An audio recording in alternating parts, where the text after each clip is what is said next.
We grew up with lot of curiosity in our mind. Who am I? Why am I here? What is happiness? Am I happy? What is the purpose of this life? Individually, we know some of it. Collectively, we are trying to find all of it. We are a social media platform guiding people to find purpose in education and career, love and relationships, health and well-being. Together, let us transform the world into a better place. Let us start discovering our purpose. Come join hands. Ask questions. Share your story. Book a mentor. Find a job you love. Come share the journey of life.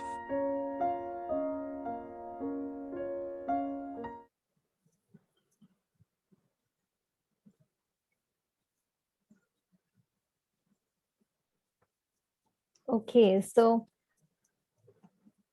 hello everyone. I'm Sneha Patil, your host for today. Hope you all are doing well. A warm welcome on behalf of Gyanalogy, and I am alumni-led initiative to today's Ask Me Anything session with Mr. Anil Swarup on the journey that touched millions.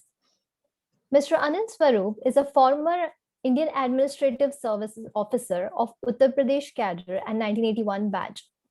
In his 38 years of career, he has served in various capacities and later went on to become the Secretary to the Government of India. Before joining IAS in 1981, he worked as an IPS officer for a year. He is the recipient of Director's Gold Medal for Best Officer Trainee of his batch at the Lal Bahadur Shastri National Academy of Administration. He was also a gold medalist for being the best all-round student in Allahabad University. A prolific writer, he has authored Ethical Dilemmas of a Civil Servant and Not Just a Civil Servant. He has initiated Nexus of Good and is deeply passionate about connecting goodness. He has served in various key positions for both the Union government and the government of Uttar Pradesh, like as Education Secretary of India, Coal Secretary of India, Additional Secretary in the Cabinet Secretariat of India, Additional Secretary of Labor and Empowerment, Export Commissioner in the Ministry of Commerce and Industry of India, and as the District Magistrate of Lakhimpur Kheri during the Babri Masjid Ram Janmabhoomi agitation. He became Secretary in the Coal Ministry after the coal scam and conducted coal auctions in a transparent manner, which was a huge success. This session will be moderated by Rahul Singh, a banker by the day and writer by the night. He is the Secretary of IIM Bangalore Alumni Association in Singapore. He serves as the Principal of Corporate Advisory Group of IIM Udaipur and is Academic Council Board Member of Jaipur Institute of Management. Rahul is part of IIM Bangalore Alumni-led initiative, which aims to democratize wisdom. He has authored several books on purpose of life, such as You Know the Glory, Not the Story, From Engineering to Ikigai, and An Atheist Gets the Gita. A warm welcome to Mr. Anil Swarup. Over to you, Rahul. Thank you. Namaste, Anilji. How are you? I think, sir, you are on mute.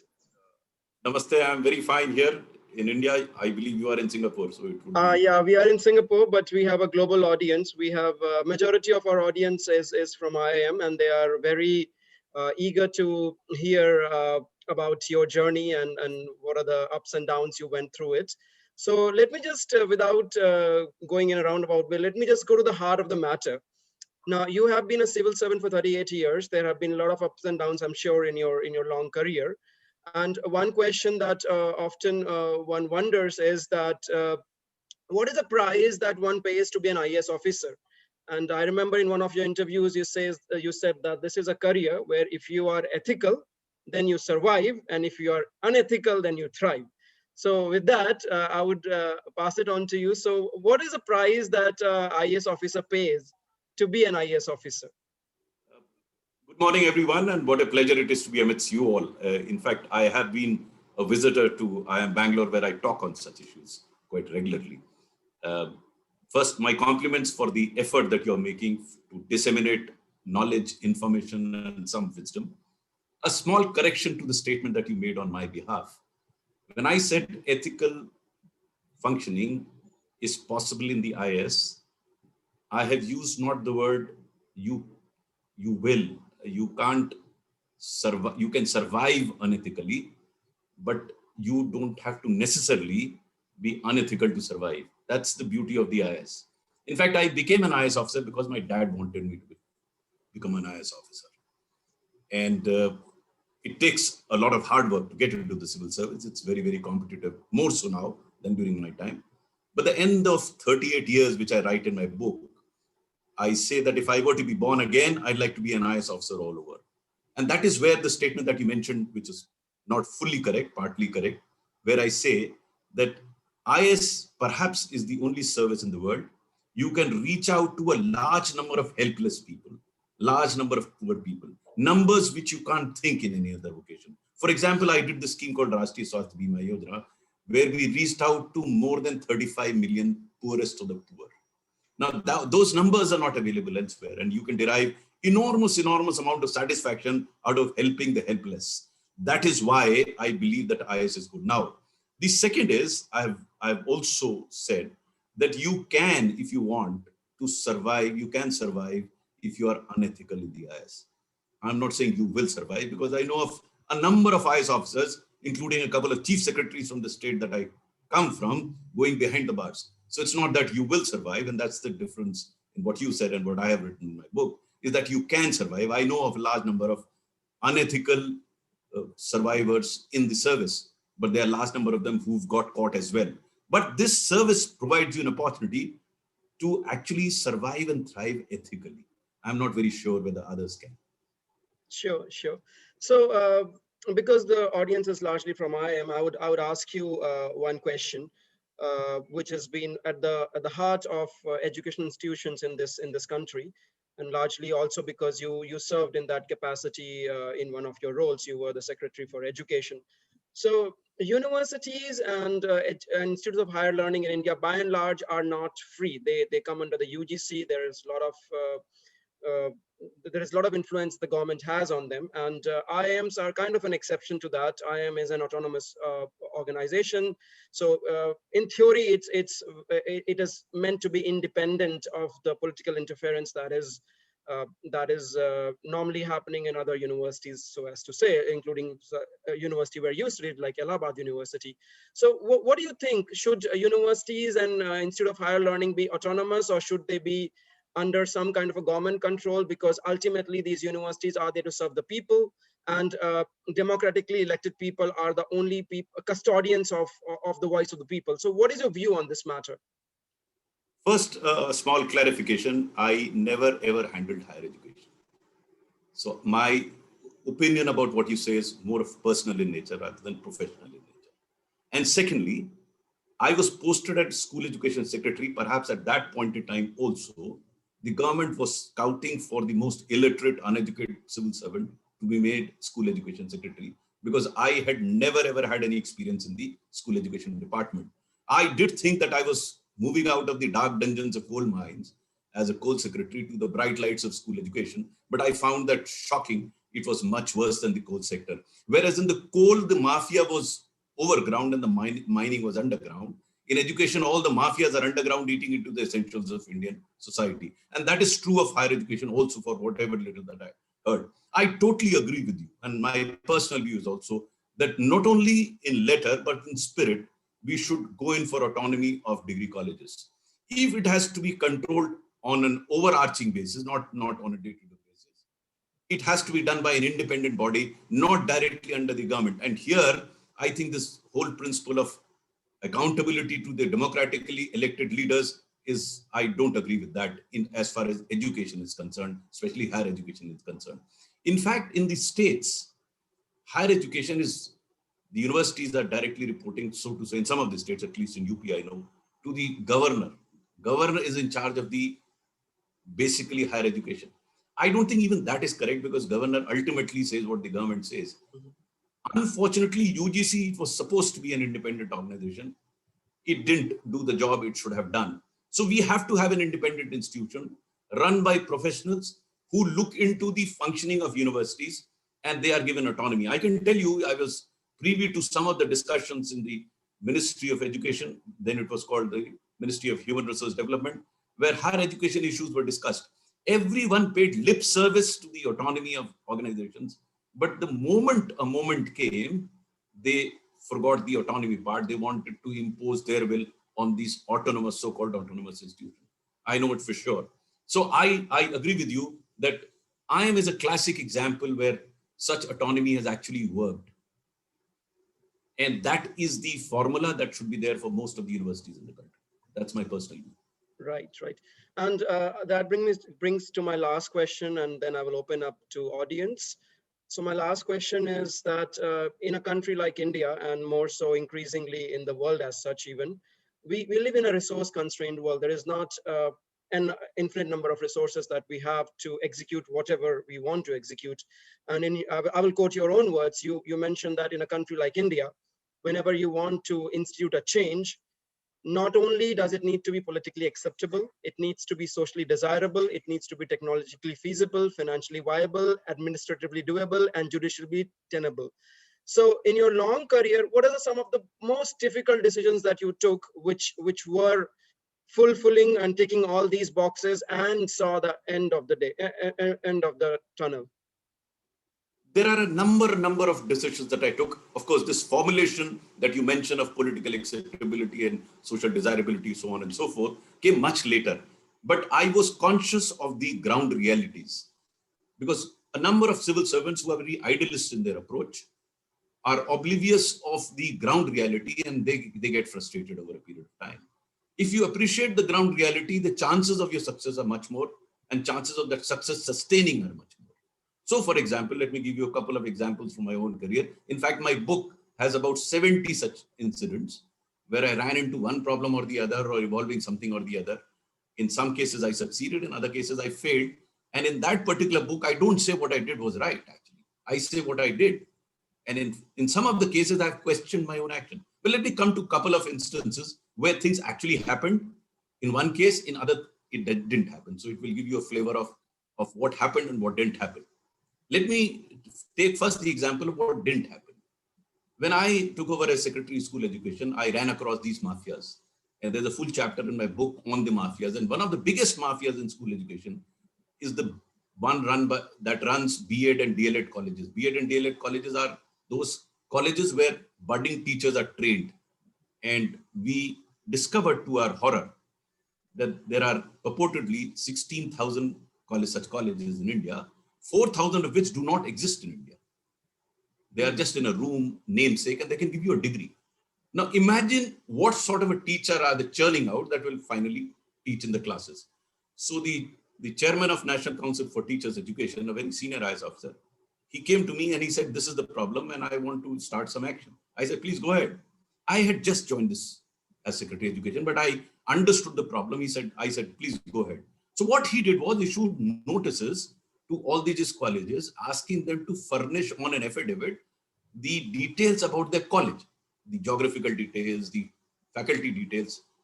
Now this set the cat amongst the pigeons, because they knew that if they were to give wrong information in an affidavit, there could be a criminal case against them.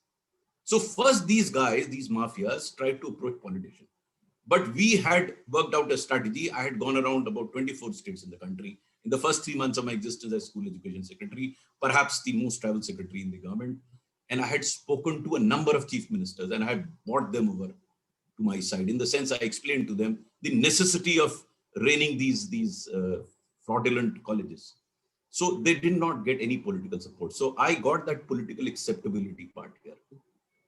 Now, one of the factors, 6 factors, is judicial tenability. Of course, tenability may not be the right word here, but what these guys did were mafias. They engaged the best of lawyers in the country and they approached 17 high courts, 3 of which granted stay order on seeking this information. So the chairman NCT was obviously very upset. He appeared personally in a court to question the Honorable High Court that we are just seeking information. The action will begin thereafter. But the court got so upset that they issued a contempt notice against this officer and a notice to me asking me to tell the court the process of removal of Chairman NCT. It was a shocker, absolutely. At this point in time, the political support that Santosh Mathew, the chairman, was getting from the central government at a political level, it was felt that let's not take on the court, and the support was not given which should have been given.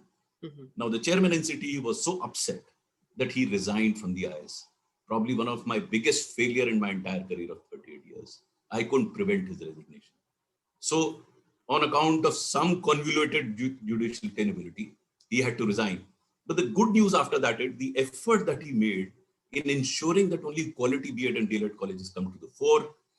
The new national education policy incorporates those features. So everything didn't go waste. But at that point in time, I also felt pretty slighted. The second instance happened about a few months after this one. And I'm taking these two incidents from the last year of my career. It happened when the CBSE paper got leaked. Now, this was a second mafia, important mafia that was in operation. This mafia is a publishing mafia. And to give you some numbers, only 20,000 CBSE schools, if they were to give NCERT books, an annual saving to the parents would be around 3,000 crores. But they go to the private publishers.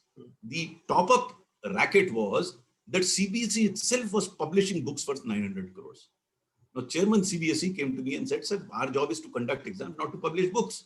So I agreed with her. I said, stop publishing books. Now, this printing and publishing was done by outsiders. So it was a loss to them of about 900 crores. So they were looking for an opportunity, came this paper leak, and they went hammer and tongs through the media against the Chairman CBSE. They used the media. Now, as luck would have it, on that particular day when this news broke out, I was in Dehradun attending to my ailing father.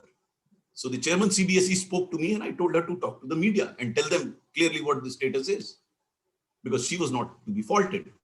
But the minister somehow was reluctant on her talking to the media, and he himself did not speak to the media. By evening, it had become a huge crisis. Next morning, as I was bringing my dad on an ambulance to Delhi, I tried to reach out to the minister, but I couldn't speak to him. I sent messages to him, asking him to talk to the media. He didn't talk to the media. By the evening, when I reached Delhi, it was a full-blown crisis. I got my father admitted. Next morning, I went to meet the minister. And minister tells me, we'll have to remove the Chairman CBSE. I said, sir, what is her fault? He said, it is not her fault, but the situation will be diffused. It was at that point in time, I thought of a, so to say, a political solution to the problem. I told the minister, sir, right now, she is the buffer between you and the media, because she's taking all the flack. The moment you remove her, the entire media will be after you. Bingo, that did the trick. In fact, minister understood it. Of course, he did not muster the courage to reach out to the media because the crisis was huge. So I took upon myself to talk to the media and the problem was diffused. So these two incidents clearly indicate that management of issues is very, very important. So in one case, it was politically managed, but I think judicially, it was quite a disaster.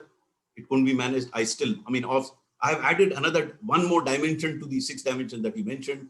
In the wake of these farms laws, I have added emotional relatability. That's the seventh dimension I've had. Why I talk about these 7 dimensions is, it's not that you can't do things. In fact, my book could have been alternatively titled, Making Things Happen in the Government. Because that's the bottom line of any civil servant. It's not talking, it's walking. You got to do things. The man on the spot or in the field wants action. I mean, I may be talking the most. I mean, talking about everything else. But if it doesn't get acted upon in the field, it's not worth the salt. Actually, we are not doing a job. So that's what is required, making things happen. How do you account for the ground reality which centers around these 7 dimensions? And I have on occasions talked about how do you go around and fulfill these aspects, do things. So thank you so much, sir, for that, for sharing those 2 experiences from your life. And it's really enlightening that even though your intention might be very noble and very, very clean, often you have to take into consideration those 7 dimensions that you mentioned. Otherwise, you're going nowhere. And at any moment, if it fails, it fails. So with that, I will open up to audience. Is there anybody who would like to go first? You can unmute yourself and ask your question.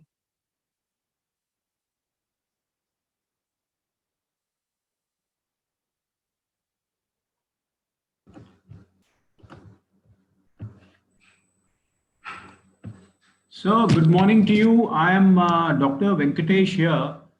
And quite enlightening and quite informative to get the insight into perceived and iron wall for a normal citizen of India as to what is this bureaucracy, what do they do, and it's very informative to start off with. So thanks a lot. My question here comes in, like we have the 7 P's of marketing. I'll take 2 factors from that. One, I would look at the people. When I say the people, I am talking of the perceived normal janta, not the bureaucrats, not the politicians, but the people who are the other side of the fence like me, who are not in the government. Another person, other P, I would like to talk of the process. Now, when talk of the people and process, when things are supposed to get done up in India, where is the problem? It is the participation of the people, or at the macro level, the process, at the micro level, the procedure. Where are we getting stuck up? What I understand is there's no dearth of money. There's no doubt of bureaucrats like you who have an attitude to solve the problem, to do good to the country, good to the people, the masses. Where are we getting stuck up? I'm so glad you raised these points. Actually, basic management principles, whether in the public or the private domain, are the same. The context may be slightly different, but fundamentally, I think if you are able to take care of the people, and this is linked with the processes that you have, then your job is done. In fact, if you find time and read Ethical Dilemmas of a Civil Servant, you will find precisely this. I'm talking of people and processes. Let me explain this shortly here. Now, of the 7 dimensions that I talk about, the last dimension is emotional relatability. What is that? This is people. So if you're doing something for the people and you don't take people into confidence while formulating a policy or a scheme, then you are dead and gone. Most of these schemes, in fact, recently I wrote an article on this also, the disconnect, the Delhi disconnect, I call it. Because we sitting in Delhi somehow tend to believe that all wisdom resides here. Whatever little that I could achieve was on account of connect with the people. So as Co-Secretary Government of India, when we faced perhaps the biggest crisis ever, I did not hold a single meeting in Delhi with the state officers on coal-related issues. All meetings were held in the field, and field does not necessarily mean state headquarters. I went down to the mines. So unless you have the pulse of the people you're going to impact, I don't think things will work. Whichever scheme, and again, I have written exhaustively on this, whichever scheme has succeeded in this country has succeeded where the scheme makers as well as implementers have reached out to the people. So I totally agree with you. I mean, like in the private sector, unless you take care of the consumer, what in the hell are you doing? That point doesn't seem to be understood in the government more often than not. So we don't seem to look at the clientele for which. I mean, I did a scheme called Rashtriya Swasthya Bima Yojana, arguably the biggest health insurance scheme in the world. It worked. It worked because the formulation of the scheme was based on the research of the requirement of the target group. Rarely does it happen. So I don't have time, otherwise I would want to explain to you how, if you look at the people, then the chances are, I'm not saying it would succeed, because the second important component which you rightly presented was the process part. Now, how do you handle process? In fact, here again, I have written exhaustively on how actually you can handle process. As head of the project monitoring group in 2013 in the Cabinet Secretariat, I was tasked to fast track projects. Each project was about 1,000 crore, each project. And at a time when all scams were breaking out, no bureaucrat wanted to commit himself on the file to take a decision. How did we do that? Process. What is that? First, I set up a totally transparent process of any industry having an investment of 1,000 crore to put up his problem on the portal available to the world at large. The moment it was done, this would flow automatically to a designated joint secretary in the concerned ministry. His job was to put his comment on the portal. And then I used to have tripartite meetings, and you'll be surprised to know, as was Mr. Birla when I told him, that the decision in the meeting was typed directly onto the portal, no file. This was the first ever experiment of no file, no paper. We had digitized everything. And through digitization, and now I'm very convinced that technology can actually not only expedite processes, but improve processes. How? Because normally what we do is we do the re-engineering part before digitizing. My logic in government was digitize first and then process. Why?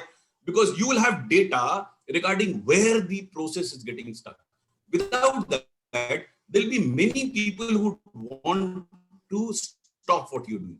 But once you have evidence to show that the files are getting stuck here for this purpose, then you'll be able to improve, because you will have data to indicate that. Just to give you one single example, and that will explain. There's a chapter in my book on that. One cabinet minister in UPA 2 government lost a job because she was sitting on files worth 58,000 crores.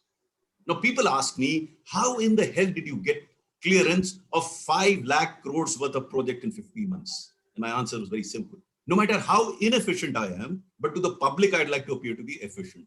If everything gets digitized, then the world will know which officer is sitting on which file for how many moments, how many seconds, how many hours. The moment you digitize and make it transparent, I have demonstrated it, half the problem gets sorted out. And so was the case when I became Coal Secretary, no file, no paper, everything digital.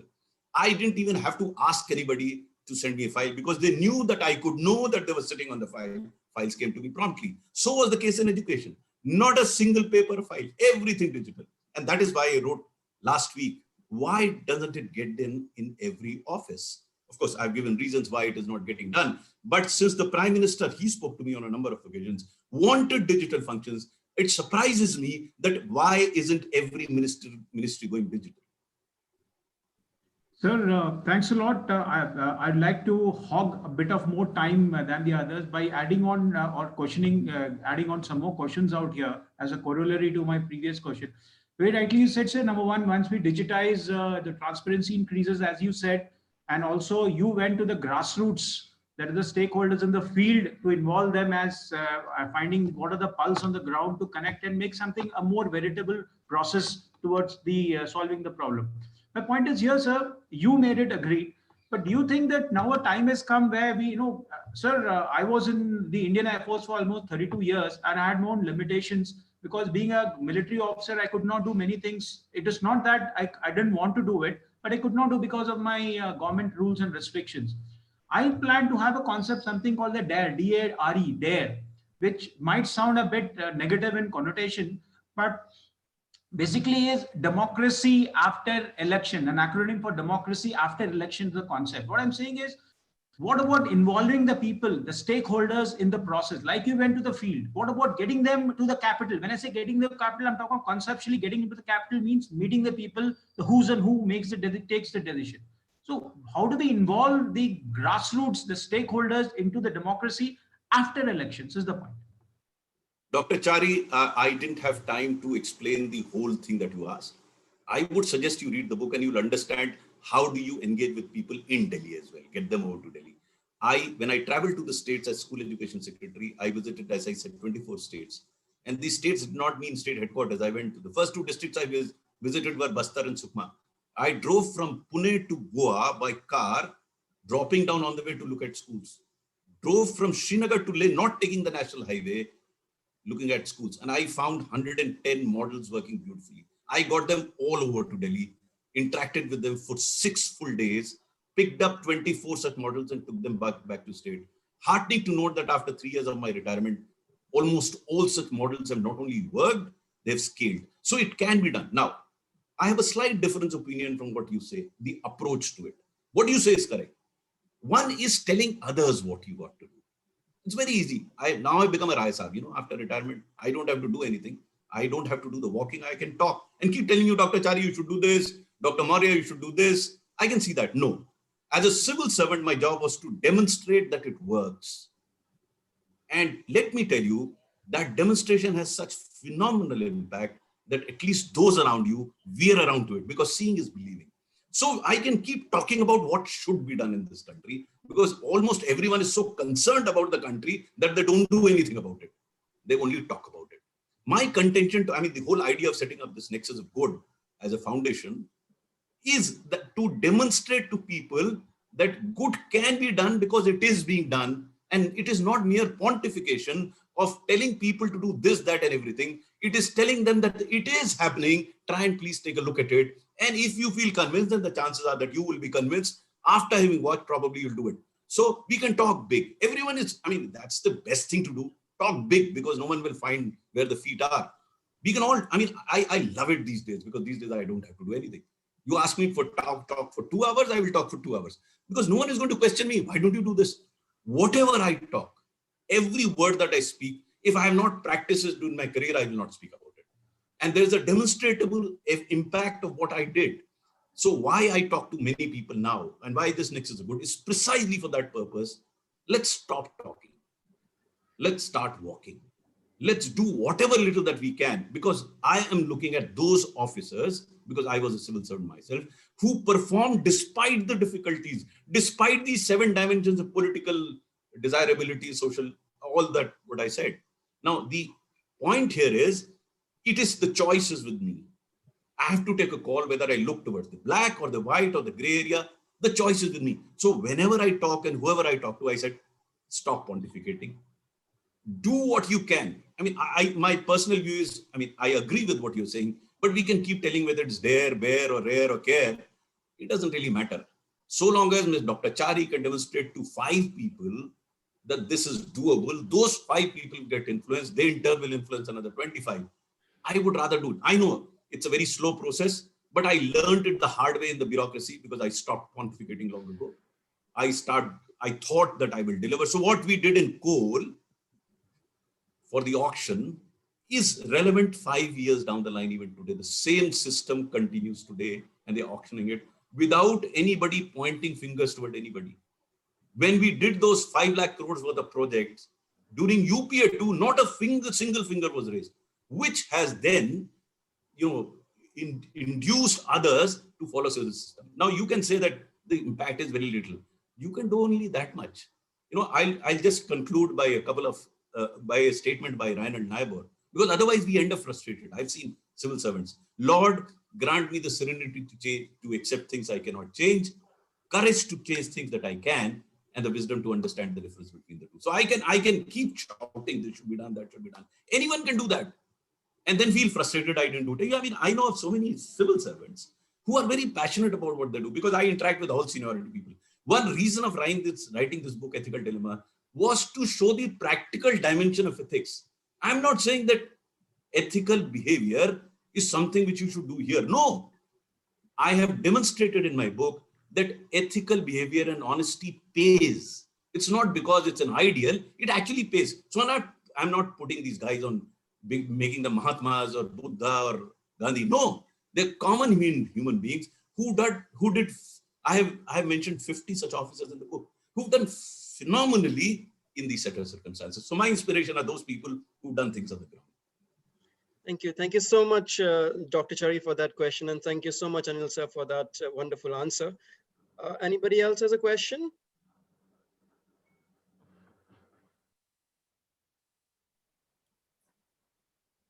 I have a question. Hi. Yes, Neha. Yeah, Neha. So can you share a bit more about Nexus of Good, I think, and how one can participate in it? I think the idea looks great. Okay, let me explain the genesis of Nexus of Good, just to explain what Nexus of Good is all about. When I took over as school education secretary, I was a bit disturbed about the negativity around in the society. Nation wants to know only negative things. The world has either collapsed or about to collapse. You open a TV channel, news channel, all negative. But as I traveled, as I said, in 24 states, and I saw all these wonderful things, I came to believe that good is happening actually. But it is not getting noticed substantially by all of us. And let me give you one incident which actually triggered this Nexus of Good. This was a visit to a school in tribal area in a remote part of Maharashtra, in a place called Pastepada. I used to have these conducted tours, which were official tours, and non-conducted tours where I went by surprise. This was the non-conducted tours, though I was warned that this school does not have electricity. So as I walked into that classroom along with the teacher who was teaching there, it was a 2-room government primary school. I was pleasantly shocked. Now this Sandeep Gund, who was the teacher there, he walked me into the classroom and he couldn't believe that Secretary Government of India is visiting a remote school like this. He was in the awe of the situation. So was I when I saw that all the children in that classroom had a tablet and he had a smart screen. As I said, I was pleasantly shocked. So I asked him, where do you get the electricity from? So he took me around the school and showed me a foldable solar panel.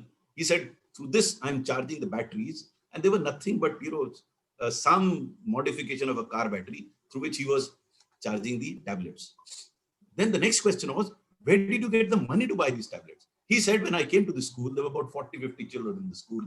Many of them never came to the school and he didn't know what to do. So what he started doing was that he used to download educational videos in the place where he stayed, because there he had some internet connection. In the school, he used to play those educational videos. And these children used to congregate around that laptop. After about a month or so, 20 parents came to the school and asked him a very funny question. They asked him, पहले तो बच्चे school जाते नहीं थे, अब सुबह सुबह भागते हैं, आपने क्या किया? So teacher explained to them what he did. He used to use this laptop. Then finding the parents interested, he requested them to contribute 500 rupees each. Now, these were all poor people, but they did contribute 500 rupees each. So with this money, he bought 2 small tablets and connected it to the laptop. Now, this passion of the teacher was traveling around. So one day, an NGO and a CSR funding agency, they visited the school. They saw this teacher, spoke to him, and they were very impressed. So they decided to fund the tablets and the smart screen. Around which time I visited the school. And I was also very impressed. So I took a photograph with Sandeep Gund and tweeted it. Now I misuse social media quite a lot. So when I tweeted it, suddenly Sandeep Gund became a local hero. So there were, teachers from other schools started visiting his school and started copying in their own small way, 1 tablet, 2 tablets, somehow they were doing it. Now, in the meantime, I met the President of India. Mr. Kovind had just taken over as President, and I had gone for a courtesy call as Secretary Government of India.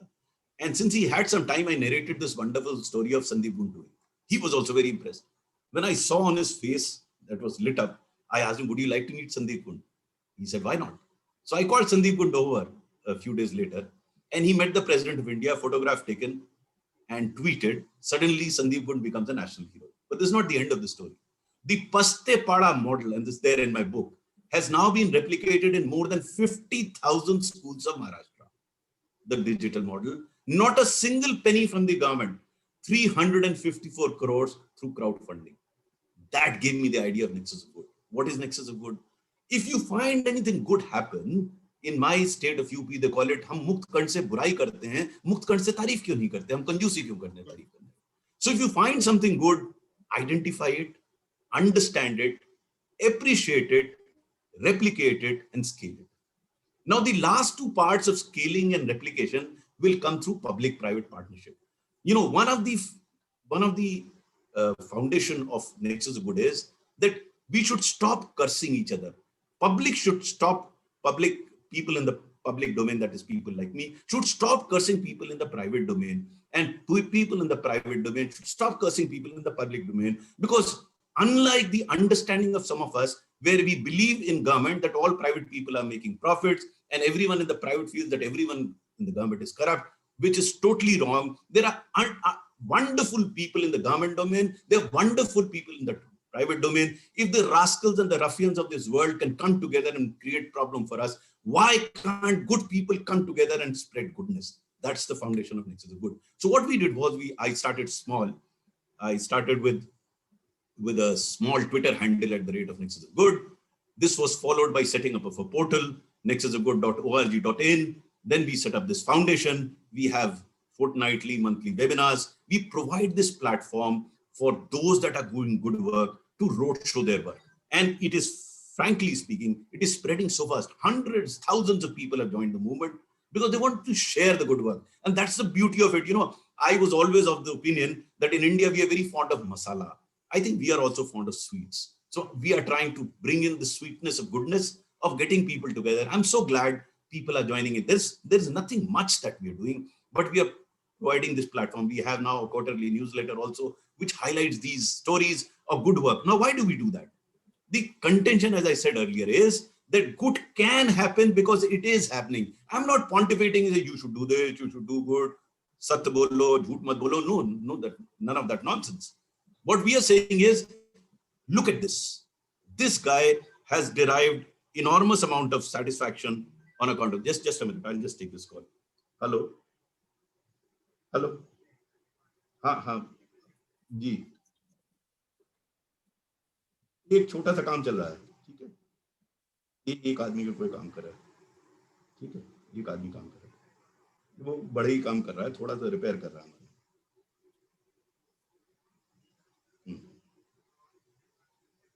एक दो दिन और. Sorry. So the point that I'm trying to make, and now the large number of people trying to make here, is that good is eminently possible because it is already happening. The question is, why should honest and good people fight their battles all alone? That is how it happens. All the, as I said, rascals and ruffians, dishonest people come together and make life difficult. How about good people coming together? That's the message that I'd like to send here. I would request all of you to take a look at this nexusofgood.org.in portal. And if you find it okay, you can become a friend, you can become a donor, whichever way you want to join the Nexus Good program. It will be well worth it. And then more than that, share positive stories that you come across. I'm sure each one of you would be coming across some very good stories. Let those people who are doing good job feel good about it. It's high time we did that. No, we should make people proud of these small good works that they're doing. You know, I write a weekly column in a local newspaper, which is Millennium Post, in which every week I highlight a story in that newspaper. And you can't imagine what it has done to those people, because they could never believe that this story from a remote part of the country is being flashed in a national newspaper in Delhi. I mean, I get an enormous amount of satisfaction. I'm sure those people and those that associated with it feel good about it. It's all a feel-good factor, whether we can create the objective conditions where everyone can start feeling good. So thank you so much for explaining what Nexus for Good is. In fact, a lot of us here are in corporate, and we do have corporate CSR budgets, which would be, and rightly so, challenged, maybe channeled into Nexus for Good.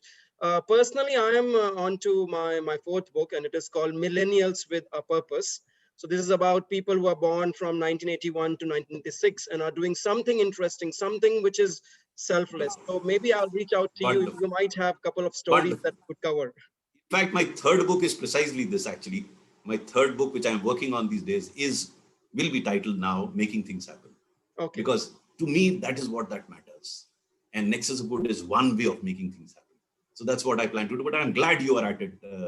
And in fact, Gyanalogy is the same thing. We are trying to spread goodness. Yeah. We are trying to say hey, there are people who need to be talked about, because we don't, as you said, by definition, news is an exception, right? And more, we try to gravitate towards negative news, but there is a lot of positive that needs to be shared as well. And unfortunately, that is not happening at a scale that it should be happening. So this is an effort in that direction. Hey, let's share the positive things, like an IAS officer. What is a normal perception? Must be corrupt, must be having millions of dollars, must be having Swiss bank accounts. But there are honest people. Why nobody's talking about it? So with that, let me go back to the podium. Anybody else has a question? Yes, I do have a question. And can we have your videos on? You know, I'm not a professional talking to a laptop. It's very difficult. You know, and Amitabh Bachchan can talk to a camera, assuming that he's watching. I mean, he's being watched by thousands of people. I love to see faces when I talk to them. Unfortunately, we are on a virtual mode, but at least we can see your face. Yes. Yeah. Yes, Nandini ji, please. Sincere apologies. Actually, I'm outside. Yeah, I'm Nandini. My sincere apologies. I'm outside. Please go ahead. I'll not be able to share my video right now. The question is, after listening to the solutions that you have implemented, it literally sounds amazing. But at the same time, did you ever feel overwhelmed by looking at the problem, because there will be so many issues? Did you ever feel from where I'm going to start? Oh, yes. Oh, yes. Not once. If you read Ethical Dilemmas of a Civil Servant, I mean, I came across problems which appeared to be insurmountable to begin with. I mean, how do you do it? But, you know, over a period of time, you start having faith in yourself.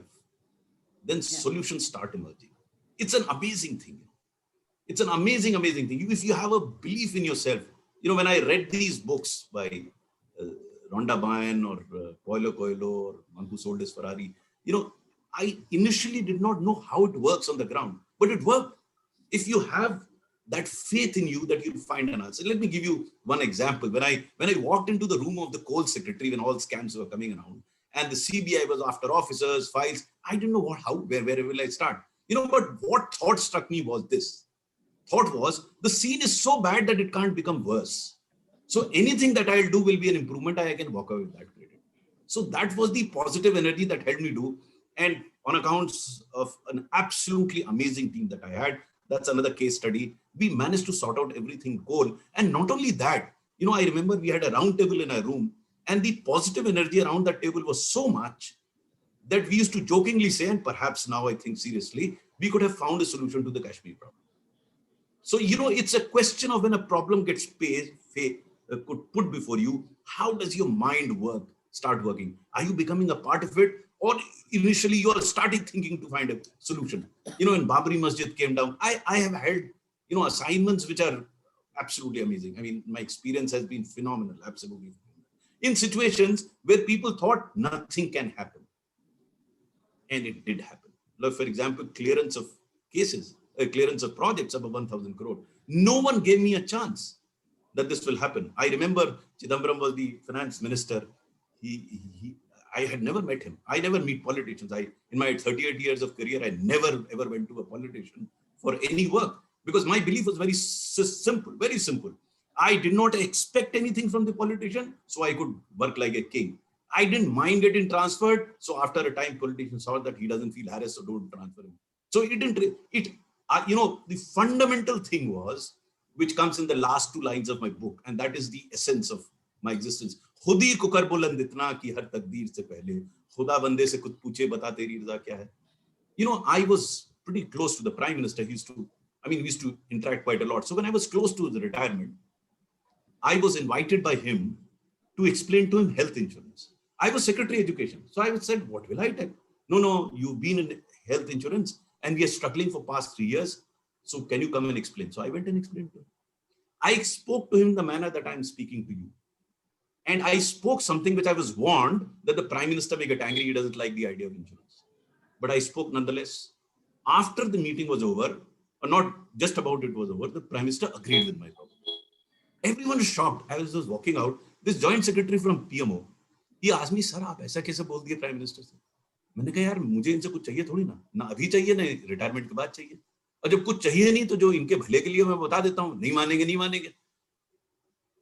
I keep telling my colleagues, if you stop expecting from politicians, you can actually rule like a king. But remember that phrase of Ryan and Naibu.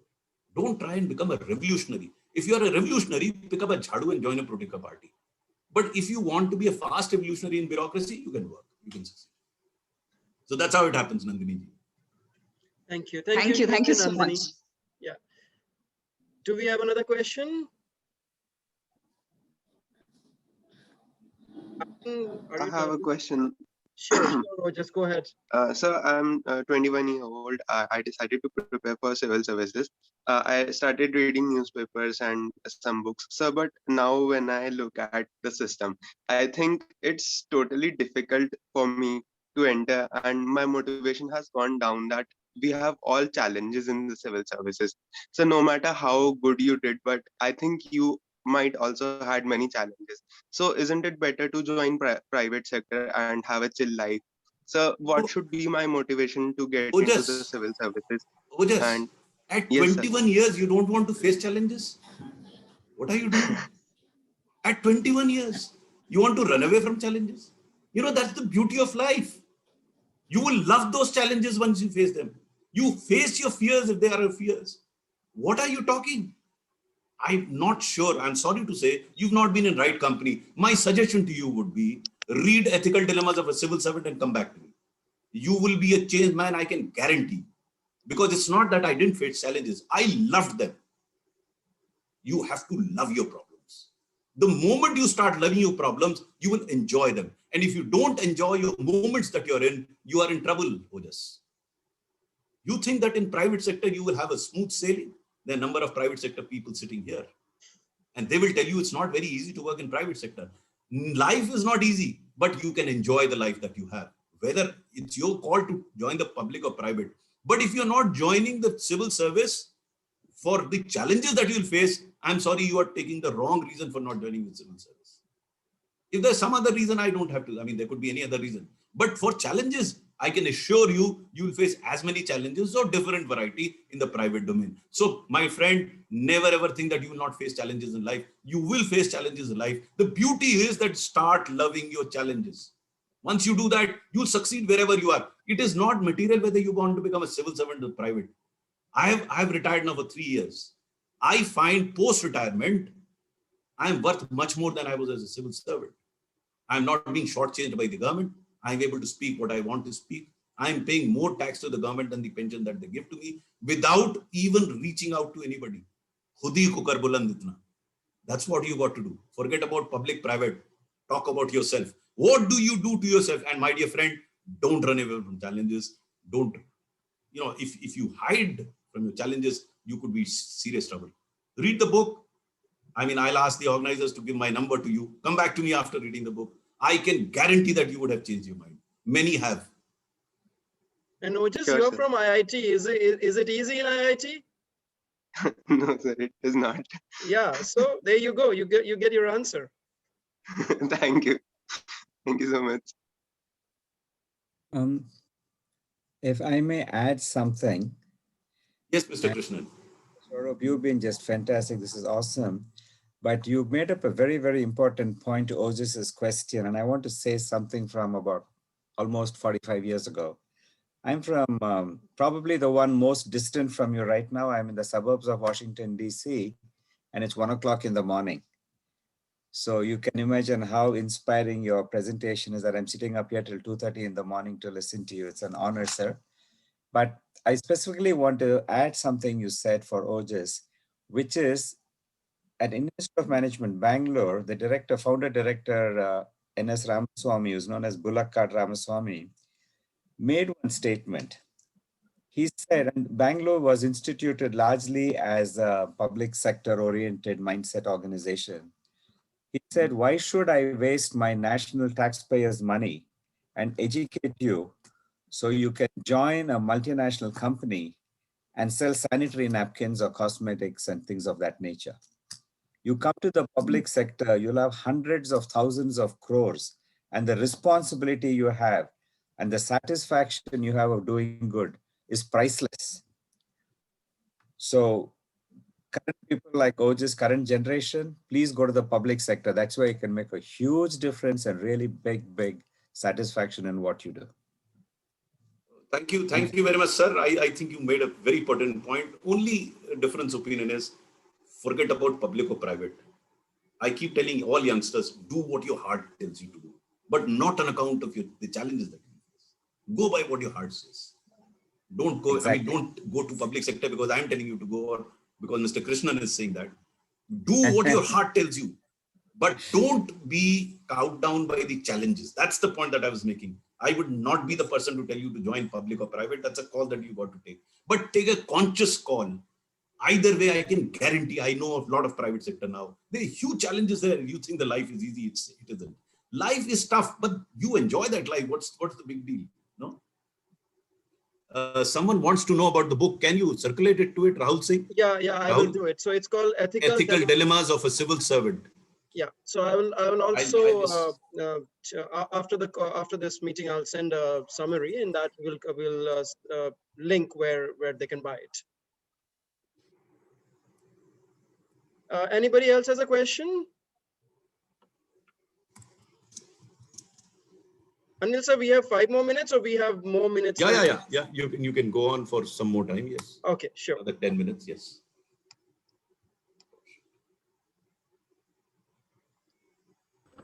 So, who has the next question? If nobody's asking, I'll ask one question again to sir. You had mentioned Rhonda Byrne and the Paulo Coelho's and all. I have read Paulo Coelho a couple of books, but definitely I was inspired by The Secrets by Rhonda Byrne. What about you, sir? Did you take Rhonda Byrne and adopt it in your part of day-to-day activities?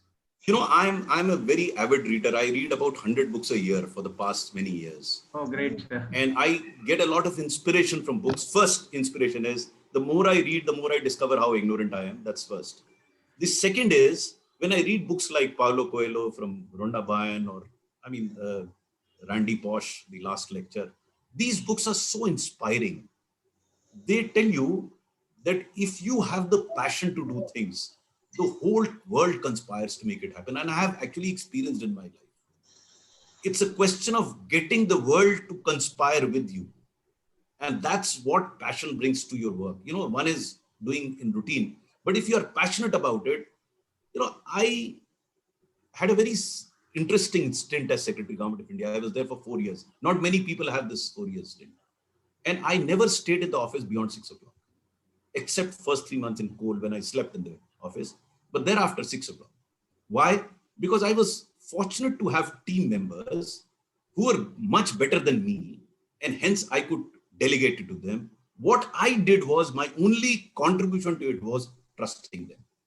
Once I trusted them, things became very easy. And that's what I keep telling. I mean, I do a separate presentation on leadership, but the bottom line of any leadership is trust. It's not that during my career, the people let me down. There were one or two instances where they did let me down, but it was worth it.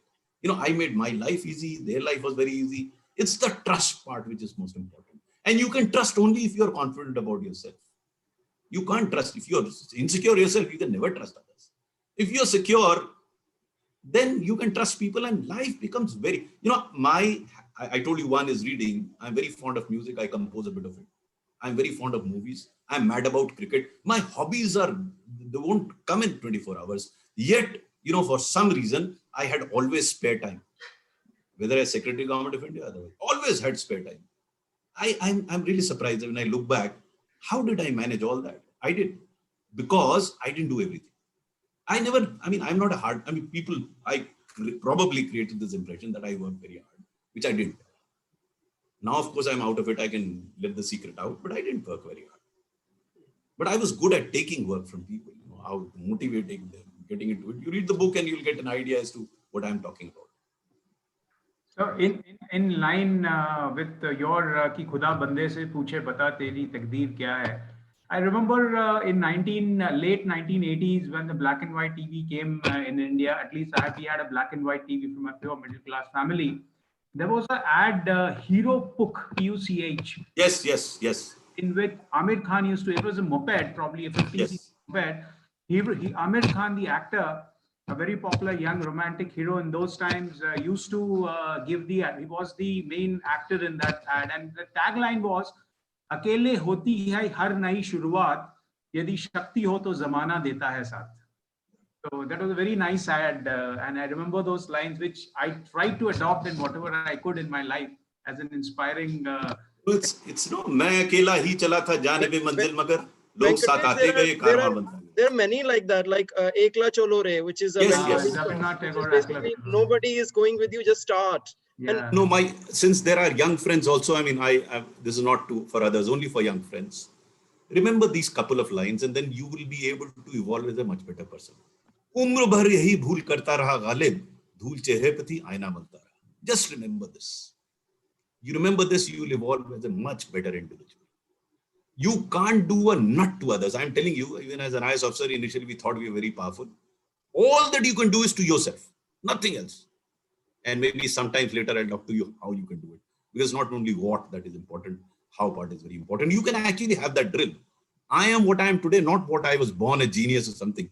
I worked hard for it. And there is a drill for it. I talk to youngsters about how to do what I did. Sir, on that same note, I have one question. When you're trying to make a change and you're going against possibly powerful people, it takes a lot of courage to make that change. How do you build that courage, knowing that what you're doing can actually have very negative repercussions for you? How do you slowly get there? Two things. Number one, when I was a youngster, when I was in class, up to class 7, I did not win a single cup or a certificate or a prize. I used to feel very frustrated.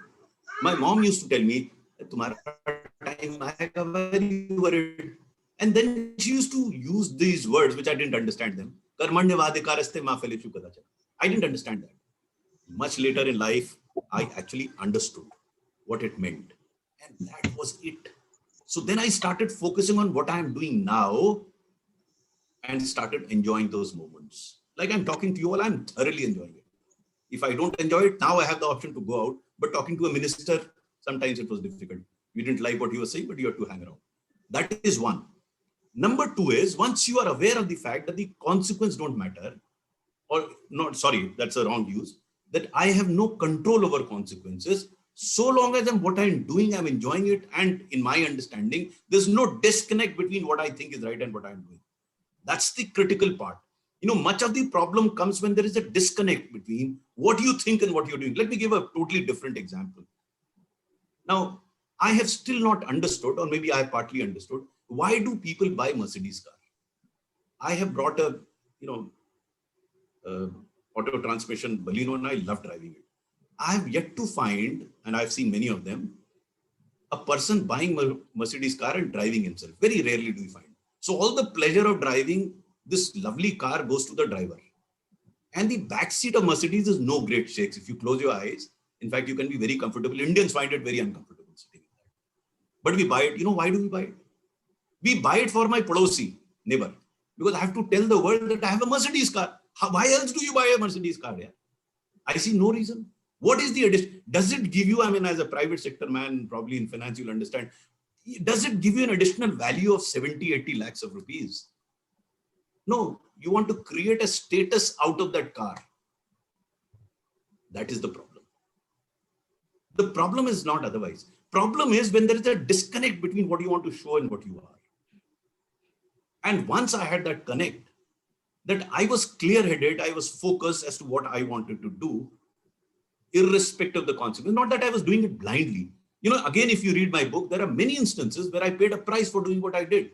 But then I took it this way, that I did what I thought was right at that point in time, period. If I got a reward, which I got in some cases, it was icing on the case. If I didn't get a reward, I got transferred out. I readjusted myself to started to believe that transfer for a civil servant is like death. It is inevitable. It's bound to happen. But as Robin Sharma very correctly say, there is no such thing as objective reality. It is your subjective understanding of that reality that matters. You know, in one of the transfers which I had, because I was trying to save a junior of mine, and I got transferred because the minister met the chief minister, and chief secretary was very upset that just because you wanted to save an officer, you got transferred out. My answer to him was, sir, for a civil servant, transfer is like death. It is inevitable. Something which is inevitable, why worry about it? And then I told him, I believe in Hindu philosophy. I'm going to be born again. You're going to be post me somewhere else. I didn't have a right over this position. Now, I was looking at the same objective reality in a different manner, and I was at peace with myself. The day you come to peace with yourself, having done what you thought was right, that's it. It's not that I was not penalized. If you read the book, you'll find many instances where I was indeed penalized. So be it. It's what is penalty? You know, I can't humiliate you until you feel humiliated. That's what, think over it. Can I make you angry until you want to become angry? Thank you, Mr. Johnston. I'll just add one thing, you know. Sure. I used to get very irritated while getting stuck in traffic. Very irritated. Some of us do know. So one day I just got married. I was traveling with my wife and we got stuck in a traffic jam. I was getting very agitated. She said, "इनका तुम कुछ कर सकते हो?" मैंने कहा, "मैं क्या कर सकता हूँ?" अरे जब कुछ कर नहीं सकते हो, इतना खून क्यों जला रहे हो? Think over it. Very small thing. Think over it and you'll understand what life is. Small incidents give you that wisdom and you start loving your moments then. Live with whatever you can. You do the best you can and then live with what you have. So you said inka kuch kar sakte ho. So there is in management we talk about circle of influence and circle of concern. So don't worry about things which you cannot influence. There is a circle of concern, that is what you can influence. We have a question from our alumni office. Priyanka from our IMB alumni office is asking you, if given a chance again, which politician or leader would you like to work with again? Priyanka, you read my book and you will find the answer there, but I'll mention the name, Kalyan Singh. Amazing, amazing politician. I mean, there are 4 such instances that I've given and you will love him when you read that. You know, we unnecessarily blame politicians for all ills in our society. I've come across some fabulous politicians, of course, third raters also. But that is true of bureaucracy, private, everywhere. The question is, who do I approach? Who do I learn from? Who are my inspiration? It takes all types to make this world. So were the politicians. So they were good, bad, and ugly. Kalyan Singh was absolutely outstanding. So you mentioned Kalyan Singh, and I will ask you another question related to that. See, now, with the hindsight, you have so much of experience, but early in your days when you were the district magistrate for Lakhimpur Kheri, Babri Masjid happened. So how did you handle that situation? What was the situation there? That will take much longer time. Actually, Babri Masjid was not demolished when I was district magistrate. In fact, on the day of demolition, I was with Mr. Kalyan Singh. There's a full chapter. Because no one was privy. I was the only person with Kalyan Singh on the day Babri Masjid came down. And it's a very interesting chapter. It's contrary to what is generally held about Kalyan Singh. When you read it, you'll like it. But let me narrate an incident of Lakhimpur Kheri. You know, Lakhimpur Kheri was doing reasonably well. There was curfew in all other districts. But in Lakhimpur Kheri, everyone knew that anyone did anything wrong, this district magistrate will put him behind the bars, irrespective of political color. So what happened was one guy was murdered. So the district president of the ruling party wanted to take out a funeral procession. That was a recipe for disaster because I knew the moment he took it out, there would be riots in the state. So I tried to explain to him, he didn't agree, so we had to arrest him, put him behind the bars. Now, arresting a district president of a ruling party is not the done thing. I told my wife that we would be transferred because this is not done. I had that experience 8 years ago when I had done a similar thing and I was transferred out. So in the evening, sure enough, the chief minister called me up and he said, कि आपने हमारे president को बंद कर दिया. I said, sir, हाँ किया. क्यों किया? So I explained to him. उनको छोड़ नहीं सकते. हमने कहा, छोड़ेंगे तो आप जानते हैं बवाल हो जाएगा. क्या किया जाए? He was very upset. क्या किया जाए? मैंने कहा साहब आप बात कीजिए, कोई बात करे उनसे, कोई तरीका है सुबह निकालने का. He was very upset. He kept the phone. So I told my wife, सुबह transfer हो जाएगा. In the morning, I get a message from that gentleman that he doesn't want to carry out his funeral procession. So I was a bit surprised he was released. 2 months down the line, the same chief minister who was upset with me gave me the award for one of the finest district magistrates in the state. 7 years before that, I had taken a similar action. I was summoned to Lucknow and transferred out. Same action. So you don't have, control over results.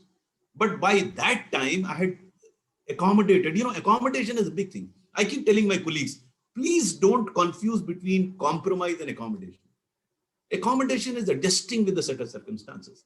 Compromise is bending backwards to do anything that the politician wants. That's the difference. We don't understand that difference. Sure. Any more questions? Yeah, I have a question. As a parent, I don't want to miss this opportunity to talk to sir. Sir, we have 2 children and definitely we aspire that children take up responsible roles and contribute to the nation.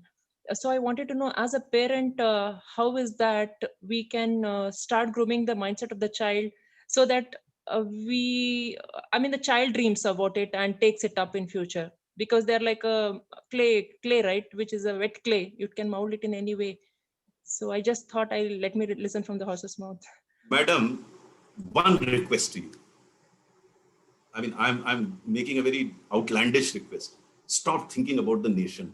Stop thinking about the society. Everyone is thinking about nation, society, or desh or society. Dono ka beda kar kar. If you can tell your children and train them to start developing their own ideas, enable them to listen, enable them to evolve, enable them, don't guide them. Don't you treat them like clay for you to mold. No, help them think, help them evolve. Put them across to people who you admire. Let them be in their company, let them learn from them. Don't teach them.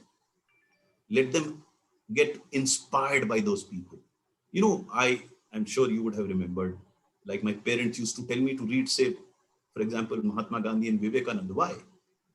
Because संस्कार वहां से बन रहे हैं आपके. आप क्या पढ़ रहे हैं, किसके संपर्क में आ रहे हैं, क्या बात कर रहे हैं, that makes you the man that you are. The biggest inspiration to me came from my experiments with truth. Then I started reading Gandhi and I discovered, who am I trying to tell things? Be the change you wish to see in the world. That's it. Tell that child to be the center of the universe, not in the selfish sense, but in the sense that you can't do much to others. You have enormous potential like Hanuman. Your strength is enormous. Try and realize that. Number 1. Number 2, again, a very difficult thing because we live in a very competitive world. Everyone is competing with others. I try and tell people, don't compete with others because they are 2 different people, right from class. That's why I prefer grades to, ranks. I remember when I was a child, I used to feel crazy the years I didn't come first in the class. It doesn't make any difference in my entire CV that you read. You never mentioned I came first in class 6 and second in class 7. Yet at that point in time, I used to go crazy. Absolute nonsense. How can I compete with a dissimilar person? If I have to compete, I have to compete with myself. I have to benchmark and improve myself. And if I don't compete with others, then I'll be able to learn from them. Because if he is also competing with me, apni copy chupa lega, mujhe kyun seekhne dega? So the key is how much I learn from others. Let me tell you, even the worst of people, I picked up some qualities of theirs. Worst of people, name a person, if I know, I'll tell you what quality I picked up from that person. There's so much to learn from everyone because no individual is perfect. People ask me, who were your role models? Very difficult for say. There are a number of people who influenced me because I was picking up these positive aspects of each individual. Get the child to have an eye for looking at these positive aspects in each individual, in each situation. He will evolve as a great child. Don't mold him. Thank you. So Thank much, you sir. so much. So at IIMs, we tend to be very competitive. And in fact, we have, I will share this, we have a word for this, it's called RG-giri. So RG is relative grading. So RG-giri is, instead of pulling myself up, I push the other person down, so I automatically look good. So thank you so much for sharing. No, that. you can do that. But you know, as an old man, my suggestion to you, I also did that. It's not that I didn't compete. I competed like hell. And I realized, what was I doing? What am I achieving by that? By evolving as an individual, I don't have to pull anybody down. I didn't have to actually. तभी तो खुद ही कर बुलंद इतना doesn't mean that दूसरे की खुद ही जो आप नीचे डालिए नहीं. आप अपनी खुद ही बुलंद कीजिए and take people along with you. They'll be very happy. You'll be very happy. Sure, sure. I think we have time for one last question and then we have to wrap up the session. Okay, I can go if in case no one else has one. So Anil Swarup sir, so you mentioned about like your experience in the traffics, like, you know, about like with the life partner. So just wanted to know from that angle, how do you think her contribution supported you in this journey, and what is the mindset like that is kind of required for when your life partner is an IAS, let's say? You know, God was extremely kind to me. I wouldn't be what I am but for my wife and my family. They sacrificed everything for me. And when I look back at my career, I think they led a very difficult life. To live up to the ideals that I had, they had to sacrifice quite a lot. There were occasions when I look back on those, and people won't believe. I mean, she married an IAS officer who's considered to be, you know, well off. And when she would travel as the wife of a district magistrate in second class, my orderly was shocked. But I didn't have money for the class, first class fare. She had to travel that way. And she never cribbed, never ever. So I am what I am because of that. And I'm thankful. Thank you. That speaks a lot. What do you do now? Like, what keeps you busy? I know you're very busy. I'm busier than when I was Secretary Government of India. I have about 2 to 3 webinars every day. The next webinar starts at 11 o'clock today. 2 to 3 webinars every day. I write 3 weekly columns in different newspapers. A lot of time goes to Nexus of Good. I read a lot. And then this IPL business consumes my entire evening. So whenever there is a cricket match going on, I keep extremely busy. That's my meditation. In fact, if my wife has a grouse, she has this grouse, because at that point in time, I'm not listening to anybody. And when I have to give an example of meditation, I say, give me a Pakistan-India match and I'm meditating. I'm not thinking of anything else except the next ball. So to me, that is meditation. And then, of course, I am also advising a few companies on telephone. So they ask me a few things. I tell them. So that keeps me busy. So that's how I'm busy. I'm keeping very busy. Thank you. Thank you so much. I think it was a very wonderful session. I definitely learned a lot from your journey. I'm sure the audience also did. So really appreciate you taking out time for us. And we have been enlightened by your experiences. And we hope that some of that we can imbibe in our own lives. Thank you so much. Sneha, over to you. Yeah. Thank you so much, Mr. Anil, for your time and sharing your journey, which indeed touched millions of lives. And thank you so much, everyone, for being a lovely audience and for all the great questions. Have a great week ahead. Keep smiling and spreading positivity. And join the Nexus of Good if you can. Yes. Sure. So I will share. I'll write a short synopsis. I'll share it with you, and then we can share it with the audience. So we get the. Thank you. God bless all of you, and take care. It was a pleasure being here as always. Thank you so much. Thank you. Thank you, sir.